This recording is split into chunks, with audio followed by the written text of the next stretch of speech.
എല്ലാവർക്കും മറ്റൊരു വീഡിയോയിലേക്ക് ഹാർദവമായ സ്വാഗതം.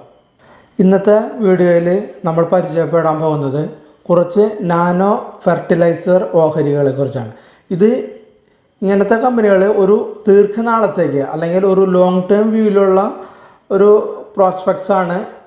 ഈ കമ്പനികൾ ഇൻവെസ്റ്റ് ചെയ്താൽ നമുക്ക് കിട്ടുന്ന ഗുണം അല്ലാണ്ട് ഷോർട്ട് ടേമിലേക്കുള്ളതല്ല, ലോങ് ടേമിൽ. അപ്പോൾ എന്താണ് നാനോ ഫെർട്ടിലൈസർ അല്ലെങ്കിൽ എന്താണ് കെമിക്കൽ മേഖലയിലെ നാനോ ഫെർട്ടിലൈസർ ഓഹരികൾ, അതിനെക്കുറിച്ച് നമുക്കൊന്ന് പരിശോധിക്കാം. മനുഷ്യൻ്റെ പരിണാമത്തിന് സമാന്തരമായി കൃഷിയും വികസിച്ചു. പരമ്പരാഗത കാർഷിക രീതികൾക്കൊപ്പം രാസവളങ്ങളുടെ പതിവ് ഉപയോഗം വർദ്ധിച്ചു. ഇത് വിളകളുടെ വളർച്ച, അതുകൂടാതെ വിളവ്, ഉൽപാദനക്ഷമത, പോഷകമൂല്യം എന്നിവയെ വളരെയധികം വർദ്ധിപ്പിക്കും. അതിനാൽ ഹരിത വിപ്ലവത്തിൻ്റെ കാലഘട്ടം മുതൽ ആധുനിക കാർഷിക രീതികളുടെ വളർച്ചയിൽ രാസവളങ്ങൾ ഒഴിച്ചുകൂടാനാവാത്ത പങ്കാണ് വഹിച്ചിട്ടുള്ളത്. മുൻനൂറ്റാണ്ടിൽ ആദ്യ വർഷങ്ങളിൽ കാർഷിക മേഖലകളിൽ ദ്രുതഗതിയിലുള്ള യന്ത്രവൽക്കരണം സംഭവിച്ചിട്ടുണ്ട്. രാസവളങ്ങളുടെ ദൂഷ്യഫലങ്ങളെക്കുറിച്ചുള്ള അവബോധം വർദ്ധിച്ചു വരുന്നതിനാൽ കഴിഞ്ഞ ദശകത്തിൽ ജൈവവളങ്ങൾ, സൂക്ഷ്മജീവികൾ, മണ്ണിൻ്റെ ആരോഗ്യം എന്നിവയെക്കുറിച്ചുള്ള വിപുലമായ ഗവേഷണങ്ങൾക്ക് ലോകം സാക്ഷ്യം വഹിച്ചിട്ടുണ്ട്. അതിനാൽ തന്നെ സുസ്ഥിരമായ കൃഷിക്ക് അത്യാധുനിക സാങ്കേതിക വിദ്യകൾ ഉപയോഗിച്ചിട്ടുള്ള സ്മാർട്ട് കാർഷിക രീതികളുടെ വികസനവും പ്രയോഗവും അടിയന്തരമായി ആവശ്യമാണ്. വളരെ ഉയർന്ന കാര്യക്ഷമതയും കുറഞ്ഞ ദോഷങ്ങളുമുള്ള പുതിയതും നൂതനവുമായ വളങ്ങൾ വികസിപ്പിക്കേണ്ടതിൻ്റെ ആവശ്യകത ഇതിൽ ഉൾപ്പെടുന്നു. നാനോ ടെക്നോളജിയും അതുമായി ബന്ധപ്പെട്ട പ്രയോഗങ്ങളും ഇന്നത്തെ യുഗത്തിൽ വളരെയധികം പ്രാധാന്യം നേടിയിട്ടുണ്ട്. കാരണം ഈ സാങ്കേതിക ശാഖ ആധുനിക ശാസ്ത്രത്തിന് വലിയ വിപ്ലവം സൃഷ്ടിച്ചിരിക്കുന്നു. കൂടാതെ ഈ ശാസ്ത്രമേഖല ഒരു എക്സ്പൊണൻഷ്യൽ നിരക്കിൽ ഗ്രാജ്വലി വളർന്നുകൊണ്ടേയിരിക്കുന്നു. ഭക്ഷ്യവസ്തുക്കളുടെ ആഗോള ആവശ്യം വർദ്ധിച്ചതിൻ്റെ ഫലമായി രാസവളങ്ങളുടെ വ്യാപകമായ ഉപയോഗം കൂടിയത്. സാധാരണയായി ഉപയോഗിക്കുന്ന രാസവളങ്ങൾ ചെടികളുടെ വളർച്ചയും ഉൽപാദനവും വർദ്ധിപ്പിക്കും. പക്ഷേ അവ മണ്ണിലും പരിസ്ഥിതിയും മനുഷ്യൻ്റെ ആരോഗ്യത്തിൽ പോലും വളരെ ദോഷകരമായ ഫലങ്ങൾ ഉണ്ടാക്കുന്നതായിട്ട് പറയപ്പെടുന്നു. അതിനാൽ നാനോ ഫെർട്ടിലൈസറുകൾ പരമ്പരാഗത വളങ്ങളുടെ ഏറ്റവും മികച്ച പരിഹാരങ്ങളിൽ ഒന്നാണ്, അല്ലെങ്കിൽ അത് പകരമാണ്, മറ്റു രാസവളങ്ങൾക്ക് പകരമായി ഉപയോഗിക്കുന്നു. സസ്യങ്ങൾക്ക് നൈട്രജൻ നൽകുന്ന നാനോ ടെക്നോളജി അടിസ്ഥാനമാക്കിയുള്ള വിപ്ലവകരമായ അഗ്രികൾച്ചറൽ ഇൻപുട്ടാണ് നാനോ യൂറിയ. പരിസ്ഥിതി സൗഹൃദ ഉൽപാദന പ്രകൃതിയിലൂടെയാണ് നാനോ യൂറിയ നിർമ്മിക്കുന്നത്. വിളവെടുപ്പിനുള്ള ലഭ്യത 80% കൂടുതൽ വർദ്ധിച്ചു. ഇത് ഉയർന്ന പോഷക ഉപയോഗക്ഷമതയ്ക്ക് കാരണമായി. ഇലകളിൽ വളപ്രയോഗം എന്ന നിലയിൽ വിളകൾക്ക് ഇത് പ്രയോഗിക്കുന്നത് മെച്ചപ്പെട്ട വായു, മണ്ണ്, വെള്ളം, കർഷകരുടെ ലാഭക്ഷമത എന്നിവയുടെ കാര്യത്തിൽ ആനുപാതികമായ നേട്ടങ്ങളോടെ വിളകളുടെ ഉൽപാദനക്ഷമത 8% വരെ വർദ്ധിക്കുന്നു. ഇനി ഇന്ത്യയിലേക്ക് വന്നാൽ, ഇന്ത്യ അതിവേഗം വളർന്നുകൊണ്ടിരിക്കുകയാണ്. ഈ വളർച്ചയ്ക്കിടയിലും കാർഷിക മേഖലയ്ക്ക് സർക്കാർ നൽകുന്ന മുൻതൂക്കം വളരെ വലുതാണ്. എത്ര വികസിച്ചെന്ന് പറഞ്ഞാലും ഭക്ഷ്യ ആവശ്യങ്ങൾ നിറവേറ്റാൻ സാധിച്ചില്ലെങ്കിൽ പിന്നെ നമ്മുടെ രാജ്യത്തിന് പറയേണ്ടതില്ലല്ലോ. നമ്മുടെ രാജ്യം മാത്രമല്ല, ഏതൊരു രാജ്യത്തിനും. യൂറിയ നാനോ പാർട്ടിക്കിൾ എന്നറിയപ്പെടുന്ന നാനോ യൂറിയ ആണ് നിലവിൽ കാർഷിക മേഖലയിൽ ശ്രദ്ധ ആകർഷിക്കുന്നത്. യൂറിയ വളത്തിൻ്റെ ഒരു പുതിയ രൂപമാണിത്. പരമ്പരാഗത യൂറിയയെ 100 നാനോമീറ്റർ വലിപ്പമുള്ള ചെറിയ കണങ്ങളായി ഉപയോഗിച്ച് സൃഷ്ടിക്കപ്പെടുന്ന സാങ്കേതിക വിദ്യയാണിത്. അതായത് 500 മില്ലി നാനോ യൂറിയയുടെ ഒരു കുപ്പി 45 കിലോ യൂറിയ ബാഗിന് തുല്യമാണ്. നാനോ യൂറിയ പരമ്പരാഗത യൂറിയയേക്കാൾ പോഷകങ്ങൾ ആഗിരണം ചെയ്യപ്പെടുന്നു. നാനോ യൂറിയ നൈട്രജൻ കൂടുതൽ സാവധാനത്തിൽ പുറത്തുവിടുന്നു. ഇത് ഭൂഗർഭജലത്തിലേക്ക് ഒഴുകുന്നതിനുള്ള സാധ്യതയും കുറയ്ക്കുകയും പതിവായി ഉപയോഗിക്കേണ്ടതിൻ്റെ ആവശ്യകത കുറയ്ക്കുകയും ചെയ്യുന്നു. എന്തുകൊണ്ടാണ് നാനോ ഫെർട്ടിലൈസർ ഓഹരികൾ ഇത്ര പ്രിയങ്കരമായത്, അല്ലെങ്കിൽ ലോങ് ടേമിലേക്ക് അതിന് എന്താണ് ബെനിഫിറ്റ്? അതായത് 2025 നാനോ ലിക്വിഡ് യൂറിയ ഉൽപ്പാദിപ്പിക്കുന്ന ഇന്ത്യയിലെ മൊത്തം പ്ലാന്റുകളുടെ എണ്ണം 9 നിന്ന് 13 വർദ്ധിപ്പിക്കുമെന്ന് കേന്ദ്രം വ്യക്തമാക്കിയിട്ടുണ്ട്. വള ഇറക്കുമതി ആശ്രയിക്കുന്നത് കുറയ്ക്കാനും ആഭ്യന്തര ഉൽപ്പാദനം വർദ്ധിപ്പിക്കാനും കേന്ദ്ര സർക്കാർ ലക്ഷ്യമിടുന്നു. അതിനുവേണ്ടി ഡ്രോൺ സാങ്കേതികവിദ്യ ഉപയോഗിച്ച് ഫാമുകളിൽ ഈ നാനോ യൂറിയ തളിക്കുന്നതിൽ ഒരു ഇക്കോസിസ്റ്റം സർക്കാരിൻ്റെ രൂപീകരിക്കുന്നതിന് സർക്കാരിൻ്റെ കീഴിൽ പദ്ധതികളുണ്ട്. ഈ അവസരം നിക്ഷേപകർ കൂടി മനസ്സിലാക്കേണ്ടതുണ്ട്. നാനോ ഫെർട്ടിലൈസർ വൻതോതിൽ നിക്ഷേപം നടത്തുന്ന 3 ഓഹരികളാണ് നമ്മൾ ഇന്ന് പരിചയപ്പെടുന്നത്.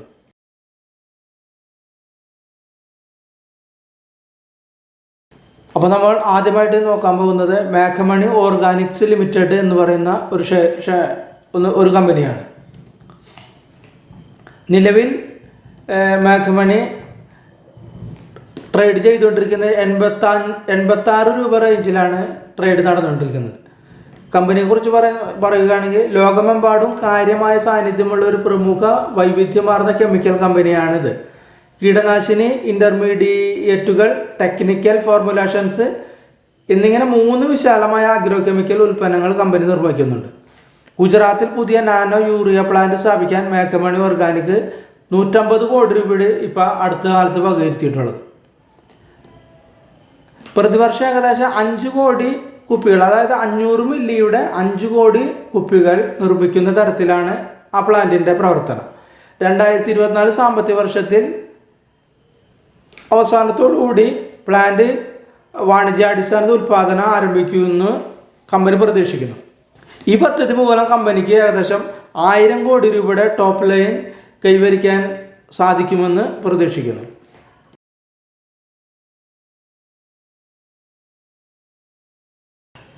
മേഘമണി ഓർഗാനിക്കിന് നമ്മൾ അതിൻ്റെ ഫണ്ടമെൻ്റൽ വ്യൂയിലേക്ക് പോയി കഴിഞ്ഞാൽ ഏകദേശം മാർക്കറ്റ് ക്യാപ്പ് വരുന്നത് ഏകദേശം 2157 കോടിയാണ് മാർക്കറ്റ് ക്യാപ്പ്. ROC 16.1%, ROE 14.1% ഉണ്ട്. ലാസ്റ്റ് അതിൻ്റെ പ്രോഫിറ്റ് ആൻഡ് ലോസ് നോക്കുമ്പോൾ ലാസ്റ്റ് 2 ക്വാർട്ടറിൽ ഏകദേശം പ്രോഫിറ്റ് റവന്യൂ നല്ല രീതിയിൽ കുറഞ്ഞിട്ടുണ്ട്. അത് ഷെയർ വാല്യൂവിലും പ്രതിഫലിച്ചിട്ടുണ്ട്. ലാസ്റ്റ് 2 ക്വാർട്ടറിൽ ആ റവന്യൂ കുറഞ്ഞുകൊണ്ട് കമ്പനി ലോസിലാണ് ഉള്ളത്. ഇവിടെ നമുക്ക് നോക്കിയാൽ -15 കോടി ലോസ്, ഇവിടെ ലോസാണ് ഉള്ളത്. നമുക്കിനി ഇതിൻ്റെ ഒരു ചാർട്ടിലേക്ക് പോവാം. ചാർട്ട് എന്ത് പറയുന്നു എന്നുള്ളത്. അപ്പോൾ ഇതാണ് മേഘമണി ഓർഗാനിക് ലിമിറ്റഡിൻ്റെ ഇൻട്രാഡേ ചാർട്ട്. നമുക്ക് ഈ ഇൻട്രാഡേ ചാർട്ടിൽ നമുക്ക് പ്രത്യേകിച്ച് ഒന്ന് കാണാൻ, അപ്പോൾ ചാർട്ടിൻ്റെ ഒന്ന് വലിപ്പം ഒന്ന് കുറച്ച് ടൈം പീരീഡ് നമുക്ക് കൂട്ടി നോക്കാം, എന്തെങ്കിലും കാണാൻ സാധിക്കുന്നുണ്ട്. ഓക്കെ, ഇത്ര ഇടാം. അപ്പോൾ ഇത്ര ഇടുമ്പോൾ നമുക്ക് ഇവിടെ നോക്കിയാൽ കാണാൻ പറ്റും. ഇൻട്രാഡേ ചാർട്ടിൽ നോക്കിക്കഴിഞ്ഞാൽ ഇവിടെ ഒരു ട്രെൻഡ് ലൈനാണ് ബ്രേക്ക് ചെയ്ത് നിൽക്കുന്നത്. ഇവിടെ ട്രെൻഡ് ലൈൻ ബ്രേക്ക് ചെയ്ത് നിൽക്കുന്നു. ട്രെൻഡ് ലൈൻ ബ്രേക്ക് ചെയ്ത് നിൽക്കുക മാത്രമല്ല, ആ ട്രെൻഡ് ലൈന് ഇത് സപ്പോർട്ട് എടുത്ത് റീടെസ്റ്റിൽ വന്നിട്ട് അത് സപ്പോർട്ട് എടുത്തു പോയി. ആ ട്രെൻഡ് ലൈൻ ബ്രേക്ക് ചെയ്ത സമയത്ത് നല്ല വോളിയം ഉണ്ടായിട്ടുണ്ട്. കുറച്ചുകൊണ്ട് വലിപ്പമാണ്. ഇവിടെ നോക്കിക്കഴിഞ്ഞാൽ ഇവിടെ നല്ല വോളിയത്തോടു കൂടിയാണ് ട്രെൻഡ് ലൈൻ ബ്രേക്ക് ചെയ്തിട്ട്. ഈ സമയത്തൊക്കെ ഇവിടെ നല്ലൊരു വോളിയവും ക്രിയേറ്റ് ചെയ്തിട്ട് അപ്പോൾ ആ റീടെസ്റ്റിന് വന്ന് നിൽക്കുന്നു. ഇതാണ് നമ്മളൊരു ഇൻട്രാഡേ ചാർട്ടിൻ്റെ വ്യൂ ഇതാണ് വന്നിട്ടുള്ളത്. ഇനി നമുക്ക് ഇതിനെ ചാർട്ടിലേക്ക് ഒന്ന് വീക്കിലേക്ക് കൺവേർട്ട് ചെയ്ത് നോക്കാം. അപ്പോൾ ഇതാണ് നമ്മളെ ഒരു വീക്കിലി വ്യൂവിൽ നോക്കുമ്പോഴും നമുക്കൊരു ട്രെൻഡ് ലൈൻ, നമ്മൾ നേരത്തെ ഇൻട്രാഡേയിൽ വരച്ച ഒരു ട്രെൻഡ് ലൈൻ തന്നെയാണ് ഇവിടെയും ഒരു ബ്രേക്ക് ചെയ്ത് നിൽക്കുന്നത്. വിത്ത് വോളിയം ഉണ്ട്, അത്യാവശ്യം നല്ല വോളിയം ഉണ്ട്. നമ്മൾ വീക്കിൽ നോക്കുമ്പോഴും കഴിഞ്ഞ ഒരു വർഷത്തിൻ്റെ ഇടയിൽ വന്ന നല്ലൊരു വോളിയമാണ് അത്. അപ്പോൾ അവിടെ നമുക്കൊരു പോസിറ്റീവ് സൈനും ഉണ്ട്. അത് കാണാതെ നമ്മൾ ഇവിടെ വീക്കിൽ ഇവിടെ നോക്കുമ്പോൾ ഇവിടെ ഒരു ട്രെൻഡ് ലൈൻ ബ്രേക്ക് ഡൗൺ ചെയ്തിട്ടാണ് ഇത് നിൽക്കുന്നുണ്ട്. ഇവിടെ നോക്കിക്കഴിഞ്ഞാൽ ഇവിടെ ട്രെൻഡ് ലൈൻ ബ്രേക്ക് ഡൗൺ ചെയ്ത് നിൽക്കുന്നു, ഇവിടെ ഒരു ട്രെൻഡ് ലൈൻ ബ്രേക്ക് ഔട്ട് ചെയ്ത് നിൽക്കുന്നു. നമുക്കിനി മറ്റൊരു വ്യൂ പോയിന്റ് നോക്കിക്കഴിഞ്ഞാൽ ഇവിടെ ഒരു വലിയ സോൺ ഓഫ് സപ്പോർട്ട് ഇവിടെ ഉണ്ടായിരുന്നു. ആ സോൺ ഓഫ് സപ്പോർട്ട് ബ്രേക്ക് ചെയ്തിട്ടാണ് ഇത് താഴെ പോകുന്നത്.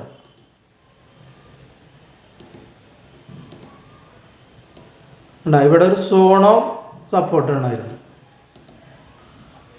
അപ്പോൾ ഇവിടെ ഈ സോൺ ഓഫ് സപ്പോർട്ട് എന്ന് പറയുമ്പോൾ ഇവിടെ ഒരു ക്രിട്ടിക്കൽ ഏരിയ ആണ്. കണ്ട, ഇവിടെ ഒരു സപ്പോർട്ട് പിടിച്ചു, ഇവിടെ സപ്പോർട്ട് കണ്ട, ഇവിടെ ഈ ഏരിയയിൽ ഇവിടെ വന്നു, അതിനുശേഷം നേരെ ഫാളായി, പിന്നെ ഈ ഏരിയയിൽ തന്നെ ഇപ്പോൾ ഇവിടെ ടച്ച് ചെയ്തുകൊണ്ടിരിക്കുന്നുണ്ട്.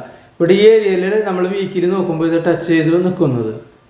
അപ്പോൾ ഈ സോൺ ഒരു പ്രത്യേകമായ സോൺ. ഈ സോൺ കയറി കഴിഞ്ഞാൽ നമുക്കൊരു വീക്കിൽ നമുക്കൊരു നല്ലൊരു അപ്സൈഡ് ഇതിൽ പ്രതീക്ഷിക്കാനായിട്ട് ആകുള്ളൂ.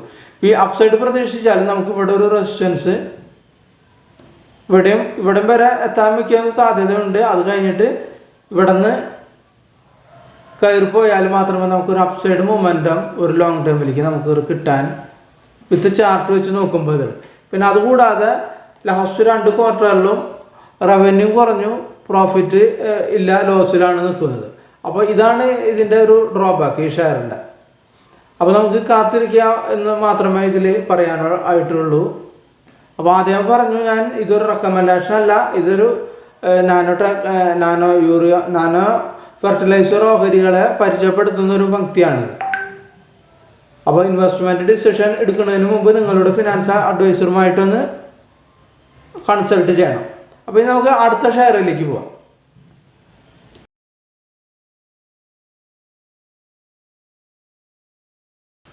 നമ്മളെ അടുത്ത ഷെയർ NFL ആണ്, നാഷണൽ ഫെർട്ടിലൈസർ ലിമിറ്റഡ് എന്ന് പറയുന്ന കമ്പനി. വേപ്പ് പൂശിയ യൂറിയ, ജൈവവളങ്ങൾ, അതിൽ കരവുണ്ട്, ദ്രാവകമുണ്ട്. മറ്റ് അനുബന്ധ വ്യവസായ ഉൽപ്പന്നങ്ങളായ ammonia nitric acid, ammonia nitrate, sodium nitrate, sodium nitrate എന്നിവയുടെ ഉൽപ്പാദനത്തിലും വിപണനത്തിലും കമ്പനി ഏർപ്പെട്ടിരിക്കുന്നു. ഇറക്കുമതി ചെയ്ത വളങ്ങൾ, കമ്പോസ്റ്റ്, വിത്തുകൾ, അഗ്രോ കെമിക്കൽസ്, മറ്റ് കാർഷിക ഉൽപ്പന്നങ്ങൾ എന്നിവയുടെ വ്യാപാരത്തിലും കമ്പനി ഏർപ്പെടുത്തി. NFL യൂറിയയുടെ കാര്യത്തിൽ രാജ്യത്തെ 2ാമത്തെ വലിയ ഉൽപാദന ശേഷിയുള്ളത്. പഞ്ചാബ്, ഹരിയാന, മധ്യപ്രദേശ് എന്നിവിടങ്ങളിലെ ഉയർന്ന ഡിമാൻഡുള്ള പ്രദേശങ്ങളിൽ സ്ഥിതി ചെയ്യുന്ന എല്ലാ യൂറിയ കപ്പാസിറ്റികളും NFL-നുണ്ട്. അതുകൂടാതെ calcium, ammonia nitrate, urea, methanol എന്നിവയുടെ ഉൽപ്പാദിപ്പിക്കുന്ന നങ്കലിൽ NFL-ന്റെ യൂണിറ്റുകളുണ്ട്. സൾഫർ, മെഥനോൾ, നൈട്രിക് ആസിഡ് തുടങ്ങിയ വ്യവസായ ഉൽപ്പന്നങ്ങളും കമ്പനി ഉൽപ്പാദിപ്പിക്കും. കൂടാതെ വിജയ്പൂർ കമ്പനിക്ക് പ്രതിവർഷം 600 ടൺ ജൈവവളം ഉൽപ്പാദിപ്പിക്കാനുള്ള പ്ലാന്റും ഉണ്ട്. അപ്പോൾ ഇത്രയുമാണ് ഇത് NFL-ന്റെ ഒരു ഡീറ്റെയിൽ. NFL-ന്റെ നമുക്ക് ഒരു ഫണ്ടമെൻ്റൽ വ്യൂയിലേക്ക് പോവാം. NFL-ന് 126 രൂപയുടെ ഇപ്പോൾ കറണ്ട് മാർക്കറ്റ് റേറ്റ് നടന്നുകൊണ്ടിരിക്കുന്നത്. അതിൻ്റെ മാർക്കറ്റ് ക്യാപ്പ് 6162 കോടി ഉള്ളത്.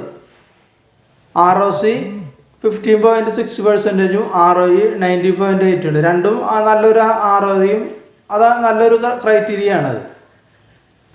നമ്മൾ ഇങ്ങനത്തെ കമ്പനി, ഫെർട്ടിലൈസർ കമ്പനികളെന്ന് വെച്ചാൽ അതിൻ്റെ പ്രോഫിറ്റ് ആൻഡ് ലോസ് അല്ലെങ്കിൽ അതിൻ്റെ ഉയർച്ച ഒരു സൈക്ലിക്കായി. കാരണം എന്ന് വെച്ചാൽ മഴ പെയ്തിട്ട് നല്ലൊരു മഴ ഉണ്ടെങ്കിൽ ആണ് ഉൽപാദനവും കൂടുക എന്നുള്ളത്. അപ്പോൾ ആ ടൈമിലായിരിക്കും അതിൻ്റെ ഒരു ഗ്രോത്ത് ഉണ്ടാവുക. ബാക്കി മഴയില്ല, ചൂട് കൂട്ടിയ ടൈമിലാണെങ്കിൽ അതിൻ്റെ ഗ്രോത്ത് കുറവായിരിക്കും, അതിൻ്റെ പ്രൈസ് റേഞ്ച്. അതുപോലെ തന്നെ നമ്മൾ ഇതെടുത്ത് നോക്കിയാലും നമ്മളെ ചാർട്ട് റവന്യൂ അതിൻ്റെ പ്രോഫിറ്റ് ആൻഡ് ലോസ് എടുത്ത് നോക്കിയാലും അത് ചാർട്ടിൽ കാണാനായിട്ട് കഴിയും. പ്രോഫിറ്റ് ആൻഡ് ലോസ് ആ മഴ കഴിഞ്ഞ് ആ ഇതിൽ മാത്രമേ അതൊരു പ്രോഫിറ്റിലേക്കും അല്ലാത്ത സമയത്തിൽ അതൊരു ലോസിലേക്കും ആയിരിക്കും. ഇപ്പോൾ ഇവിടെ നമ്മൾ എടുത്ത് നോക്കിയാൽ ലാസ്റ്റ് ഒരു 3 ക്വാർട്ടറിൽ നല്ല രീതിയിൽ അത് ലോസാണ് ഉള്ള കമ്പനിയാണ്. നമുക്ക് ഇവിടെ നോക്കിയാൽ ലാസ്റ്റ് 3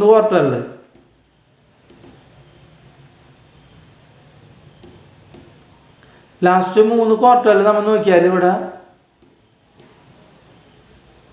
ലോസ് ഉണ്ടായിട്ടുള്ളത്. അതായത് മാർച്ച് തൊട്ടിട്ട് ജൂണും സെപ്റ്റംബറും വരെ ലോസാണ് ഉണ്ടാക്കിയത്. അതുകൂടാതെ അത് റവന്യൂ അത് മാറി നിൽക്കുന്നത്, ഒരു മിക്സഡ് റവന്യൂ നിൽക്കുന്നത്. ഇനി നമുക്ക് NFL ചാർട്ട് ഒന്ന് നോക്കാം. നമ്മളിപ്പോൾ കാണുന്നത് ഒരു ഇൻട്രാഡേ ചാർട്ടാണ്. ഇൻട്രാഡേ ചാർട്ടിൽ വ്യൂവിൽ നന്നായിട്ട് ഒരു കയറി നിൽക്കുകയാണ്. അതായത് നവംബറിന് ശേഷം, നവംബറിൽ തൊട്ടിട്ട് ഉള്ള ഒരു കയറ്റമാണ്. അതായത് ഏകദേശം ഒരു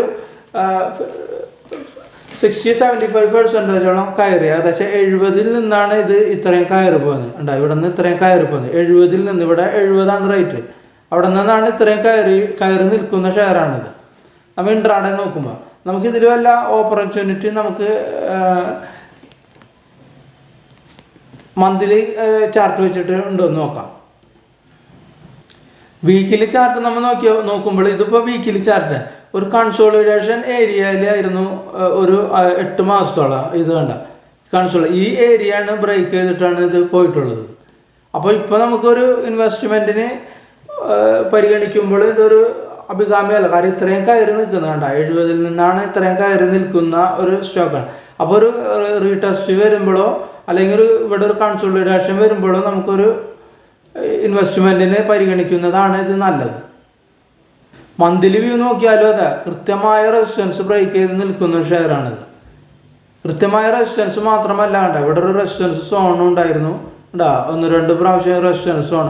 അതോടാതെ ഇവിടെ ഒരു ട്രെൻഡ് ലൈൻ, ഒരു അസെൻഡിങ് ട്രയാങ്കിൾ ഫോർമേഷൻ ആയിരുന്നു ഇത്. അപ്പോൾ അത് ഏകദേശം ഒരു ടാർഗറ്റ് എത്താറായി, ഇവിടെ ടാർഗറ്റ് എത്താറായി. അപ്പോൾ ഇവിടെ ഒന്ന് സ്റ്റക്കായിട്ട് നിൽക്കാനാണ് സാധ്യത. ഒരു 140 വരെ ടാർഗറ്റ് പിടിച്ചിട്ട് അവിടെ ഒരു ചെറിയൊരു റിട്രസ്റ്റ് വരാനോ അല്ലെങ്കിൽ കൺസോളിഡേഷൻ വരാനോ സാധ്യത. അപ്പോൾ അത് കഴിഞ്ഞിട്ട് നമ്മൾ ഒരു ഇൻവെസ്റ്റ്മെൻറ്റ് പരിഗണിക്കുന്നതാണ് നല്ലത്. അല്ലാണ്ട് ഇപ്പോൾ ഇത്രയും കയറി നിൽക്കുമ്പോൾ അതൊരു ഇൻവെസ്റ്റ്മെൻറ്റിന് അത്ര സൂട്ടബിൾ അല്ല.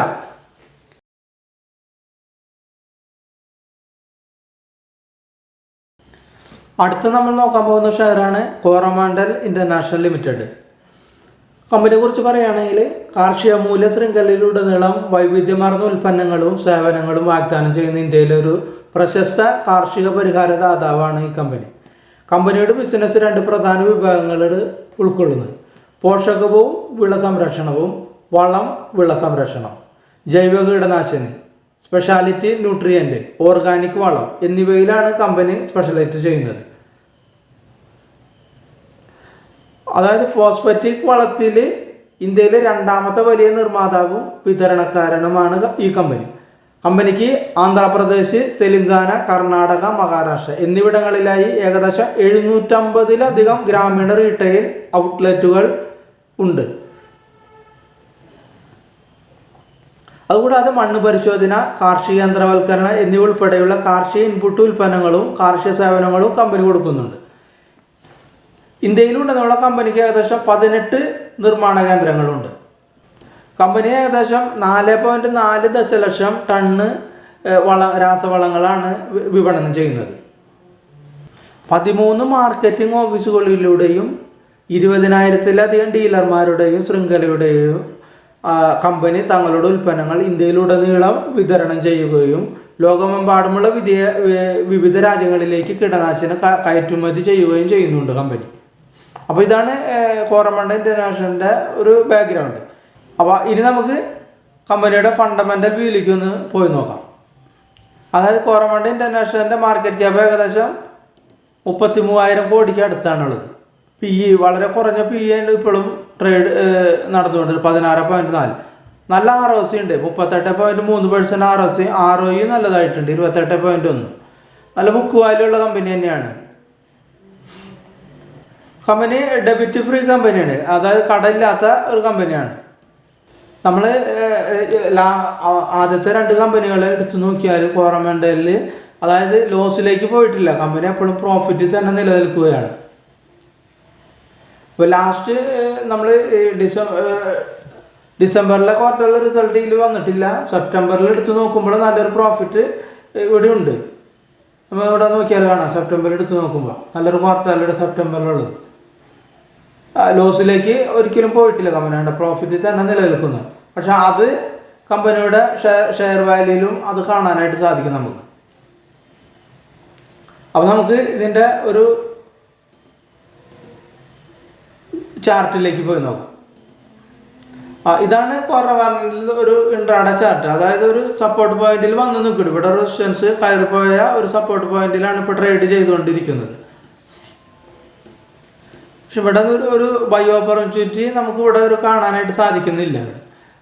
ട്രെൻഡ് ഡൗണിലേക്ക് തന്നെയാണ് മാർക്കറ്റിനെ ഇവിടെ സപ്പോർട്ട് എടുത്തോ ഇല്ലയെന്ന് നമുക്ക് വരും ദിവസങ്ങളിൽ അറിയാനായിട്ട് സാധിക്കുകയുള്ളൂ.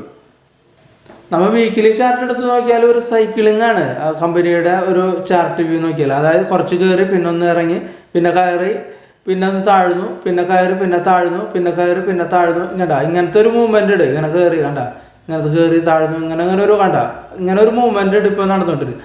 അപ്പോൾ നമുക്ക് ഇവിടെ നിന്ന് ഒരു ഫുൾ സൈഡിലേക്ക് വീണ്ടും അപ്പ് സൈഡ് പ്രതീക്ഷിക്കണം വിത്ത് ചാർട്ട്. പ്രീവിയസ് ചാർട്ട് വെച്ച് നോക്കുമ്പോൾ നമുക്ക് ഇങ്ങനത്തെ ഒരു ചാർട്ട് കിട്ടിയതുകൊണ്ട് ഇവിടെ നമുക്ക് ഇത് പ്രതീക്ഷിക്കാം, ഇങ്ങനെയുള്ള മൂവ്മെന്റ് ഇതിലും പ്രതീക്ഷിക്കാം നമുക്ക് ചാർട്ട് വ്യൂ നോക്കുമ്പോൾ. അപ്പോൾ ഇത്രയുമാണ് കോറമണ്ടൽ ഈ ഷെയറിനെ കുറിച്ച് പറയാനുള്ളത്. അപ്പോൾ ഈ 3 ഷെയർസും നമ്മളൊരു വാച്ച് ലിസ്റ്റിൽ ഇടാം. ഇതൊരു റെക്കമെൻഡേഷൻ ആയിട്ട് എടുക്കണ്ട, പക്ഷെ വരും ദിവസങ്ങളിൽ നമ്മളുടെ വളങ്ങളും ഒക്കെ ഒരു നാനോ ടെക്നോളജിയിൽ മാറുമ്പോൾ ഇങ്ങനത്തെ ഷെയർസിന് ഒരു ഗ്രോത്ത് ഉണ്ടാകുമെന്ന് നമുക്ക് പ്രതീക്ഷിക്കാം. അപ്പോൾ ആ ഷെയർസ് ഒന്ന് പരിചയപ്പെടുത്തി എന്ന് മാത്രം ഉള്ളൂ ഈ വീഡിയോയിലൂടെ. അപ്പോൾ വീഡിയോ കണ്ട എല്ലാവർക്കും നന്ദി, നമസ്കാരം.